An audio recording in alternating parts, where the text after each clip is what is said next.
कभी इंडस्ट्री का हब रहा बिहार आज मजदूरों की फैक्ट्री बना हुआ है। नॉर्थ बिहार को चीनी मिलें, दरभंगा की अशोक पेपर मिल, कटिहार की जूट फैक्ट्री और तो और मोकामा का भारत वैगन, ये सभी इंडस्ट्रीज कभी राज्य की पहचान थी, लेकिन आज ये सब धूल फाक रही हैं। सिर्फ इतना ही नहीं, और भी बहुत सारी फैक्ट्रियां हैं जो बंद पड़ गई हैं।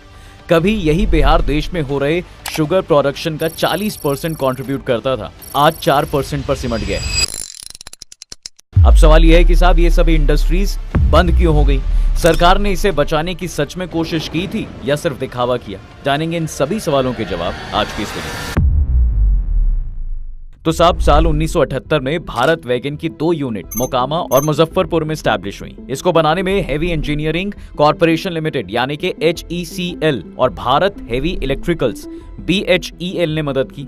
1990 के दशक में तो रेलवे वैगन यानी माल ढोने वाले रेल डिब्बे का एक बड़ा हिस्सा यहीं से सप्लाई होता था। और सिर्फ यही नहीं, इसके अलावा स्ट्रक्चरल स्टील पुल के पार्ट्स भी बनाए जाते थे। लेकिन 1990 के बाद से हालात ऐसे बिगड़े कि वो किसी भी इंडस्ट्री के लिए खतरनाक साबित होता। लगातार घाटा, ऑर्डर की कमी, आधुनिक मशीनों में अपग्रेड का नहीं होना और राजनीतिक समस्याओं ने इसे 2017 में कंप्लीटली बंद करने पर मजबूर कर दिया। हालत तो ये हो गई थी कि इसमें काम करने वाले कर्मचारियों को VRS देना पड़ा। लेकिन ये VRS क्या, उसको आगे देखेंगे। लेकिन उससे पहले समझते हैं कि एक के बाद एक दूसरी कंपनी के बंद होने की कहानी। तो बात है सिर्फ भारत वैगन की कहानी? ऐसा नहीं है। इसके अलावा 1980 के दशक में अपने पीक पर रही बाटा कंपनी में भी ताला लग गया था। लेकिन ऐसा क्या हो गया कि साल 2014 में इसको भी हमेशा के लिए बंद करना पड़ा? हालांकि इसकी सबसे इंटरेस्टिंग बात तो ये है साहब कि हिंदुस्तान की पहली यूनिट 1942 में पटना के बाटागंज में शुरू हुई थी।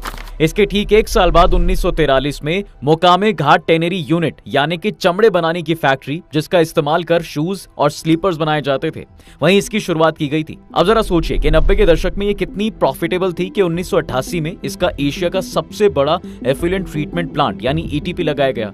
और इसके बाद शुरू हुआ बिजनेस का नया खेल। मार्केट में नए प्लेयर्स आ गए, नई टेक्नोलॉजी लाए जिसका मुकाबला ये कंपनी कर ही नहीं पाई। लेकिन क्या सिर्फ नई टेक्नोलॉजी ही जिम्मेदार है इसके बंद होने में? जवाब इतना सिंपल नहीं है। इसके प्रोडक्शन में आई कमी का कारण वहां का लॉ एंड ऑर्डर और पॉलिटिक्स भी था।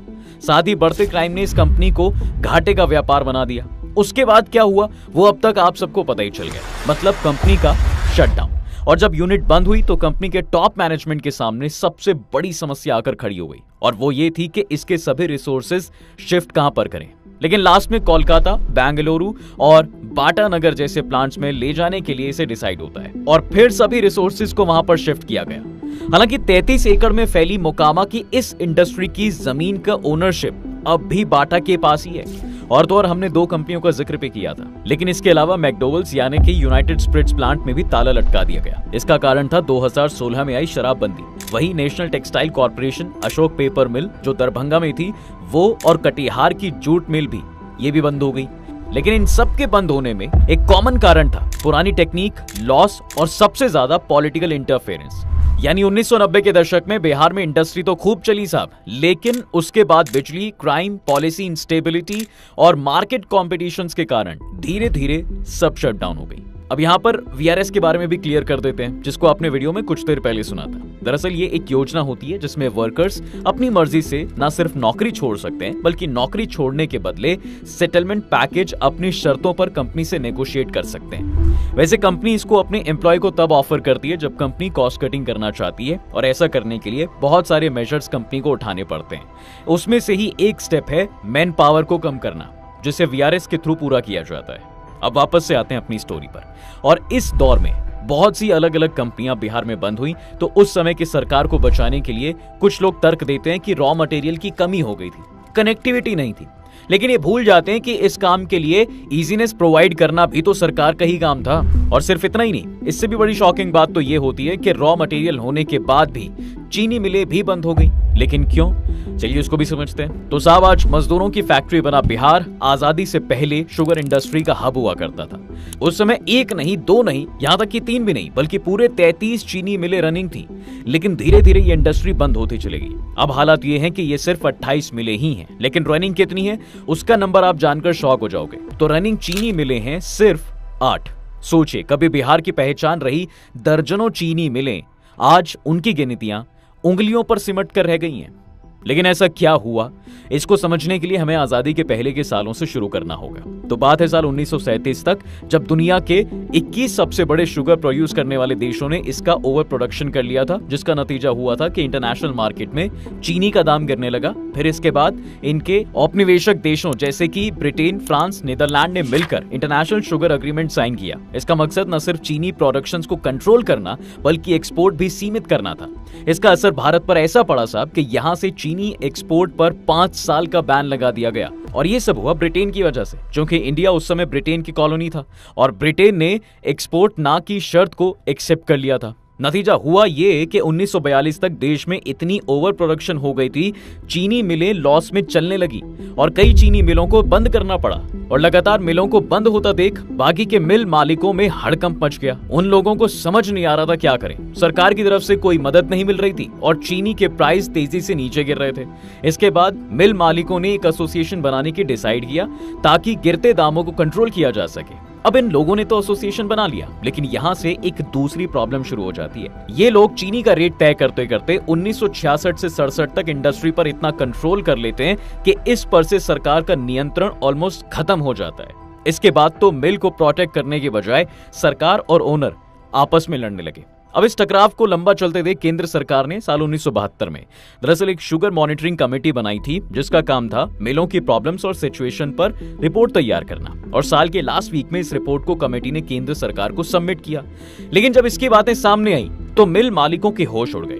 जिसके लिए वो लोग राज्य सरकार से लड़ रहे थे, ठीक उसके उल्टा रिपोर्ट में बात कही गई थी। मतलब मिल को सरकार अक्वायर करे। अब रिपोर्ट आने के बाद होना तो ये चाहिए था साहब कि सरकार जल्दी से इंडस्ट्री पर कंट्रोल करती और उसे डूबने से बचाती, लेकिन 5 सालों तक ऐसा कुछ भी नहीं होता है। मिलों को अक्वायर करने के लिए सरकार की नींद खुली 1977 में। इस समय से लेकर 1985 तक सरकार ने 15 चीनी मिलों को अक्वायर किया और इसके बाद जो हुआ वो तो शायद किसी को उम्मीद भी नहीं थी। सभी मिलों में पॉलिटिकल इंटरफेरेंस बढ़ गया, मिसमैनेजमेंट होने लगी और इन सब चीजों में सबसे बड़ी दिक्कत तो किसानों के लिए हो गई। उनका पेमेंट लंबे समय तक डिले होने लगा और जब पेमेंट डिले हुआ तो इसका सीधा असर गन्ने की खेती पर पड़ता है। किसानों ने इसकी फसल लगाना ही कम कर दिया। उससे हुआ ये कि शुगर केन की कमी हो गई, चीनी की प्रोडक्शन कम हो जाती है और फिर कंपनियां लगातार लॉस में जाने लगी। और फिर आया 1990 से लेकर 2000 तक का दौर, जब इन सभी इंडस्ट्रीज को सिक यूनिट्स घोषित कर दिया जाता है। सिक यूनिट्स वैसे उन कंपनियों को कहा जाता है जिसके पास कर्ज चुकाने, कर्मचारियों को वेतन देने या फिर आधुनिक मशीनों में भी इन्वेस्ट करने की कैपेसिटी नहीं होती है। खैर 2010 तक ज्यादातर मिलें बंद हो चुकी थी और 2025 तक तो सरकारी मिलों के नाम पर सिर्फ खाली जमीन और खंडर बिल्डिंग्स बची हैं। इन मिलों का बंद होने का असर सबसे ज्यादा किसी पर पड़ा था तो वो थे किसान और वर्कर्स। कंपनियों ने किसानों को 8.84 करोड़ रुपए का पेमेंट नहीं किया, वहीं वर्कर्स का 300 करोड़ तक की सैलरी नहीं दी। यहाँ कंपनी ने तो जो किया सो किया, सरकार ने भी तो इनके बारे में कुछ सॉलिड स्टेप्स नहीं लिए। अब आते हैं आखिरी सवाल पर, सरकार ने इसे बचाने के लिए अब तक क्या किया और आगे क्या कर रही है। तो साहब बिहार सरकार ने इसी साल 11 फरवरी को इंडस्ट्री प्रमोशन इनिशिएटिव के तहत एग्जिट पॉलिसी 2025 लाती है, जिसमें ये रूल लाया गया कि बंद पड़ी इंडस्ट्रीज के मालिक उन्हें अलॉट हुई जमीन Bihar industrial area development authority यानी कि PIDA को लौटा सकते हैं और जमा की गई लीज राशि का एक हिस्सा वापस भी ले सकते हैं। लेकिन इसमें भी एक दिक्कत है, इसका फायदा वही इंडस्ट्रियलिस्ट ले सकते हैं जिनका अलॉटमेंट वैलिड है या फिर रद्द किया गया है। इसके अलावा वो यूनिट्स भी एप्लीकेशन लगा सकती हैं जो अपने कैंसिलेशन को अदालत में चुनौती देती हैं, लेकिन उनको अपने सभी केस अदालतों से वापस लेने होंगे।